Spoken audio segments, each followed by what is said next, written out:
Hello દોસ્તો, આજે આપણે બટાકાનું શાક બનાવવાના છે। નવી રીતે તો કટ કરી લીધા છે। બટાકાને સારી રીતના ચિપ્સ પાડ્યા છે તે ધોઈ નાખશું। તેલ સારી રીતના ગરમ થઈ ગયું છે। તેમાં થોડા આખા દાણા, લવિંગ અને મરી ચમચી જેટલું જીરું ઉમેરીશું। એ સારી રીતના ગરમ થઈ જાય એટલે થોડી હિંગ ઉમેરીશું। હવે મેં બટાકાની ચિપ્સ કરી છે જીરેને ઉમેરીશું।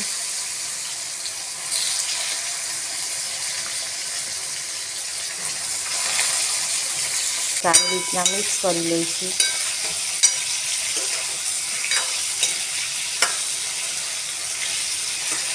હવે બટાકા સારી રીતના મિક્સ થઈ ગયા છે। તેની અંદર આપણે ચીલી પેસ્ટ ઉમેરીશું, કસ્તુરી મેથી ઉમેરીશું।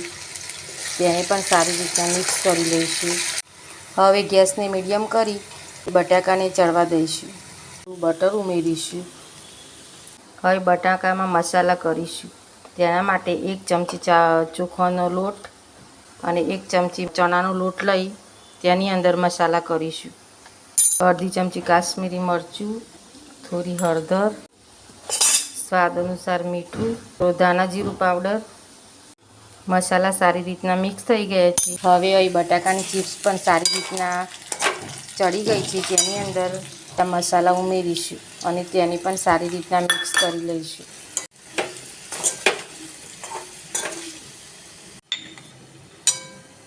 હવે મસાલા સારી રીતના મિક્સ થઈ ગયા છે। તેની અંદર આમચૂર પાવડર, થોડા લીલા ધાણા ઉમેરી અને તેને પણ સારી રીતના મિક્સ કરી લઈશું। ધાણાને બધું સારી રીતના મિક્સ થઈ જાય। બટાકાના ચિપ્સનું શાક કેવું સરસ રીતના બની ગયું છે। તમે પણ આ રીતના કોઈ વાર બનાવી જોજો। તમે બટાકાનું શાક તો કોઈ પણ રીતે બનાવી, પણ આ નવી રીતે બનાવીને ખાઈ જોજો તો તમને બહુ સારું લાગશે। મારી રેસીપી ગમે તો વિડીયોને લાઇક કરજો, શેર કરજો અને સબસ્ક્રાઈબ કરવાનું ના ભૂલતા।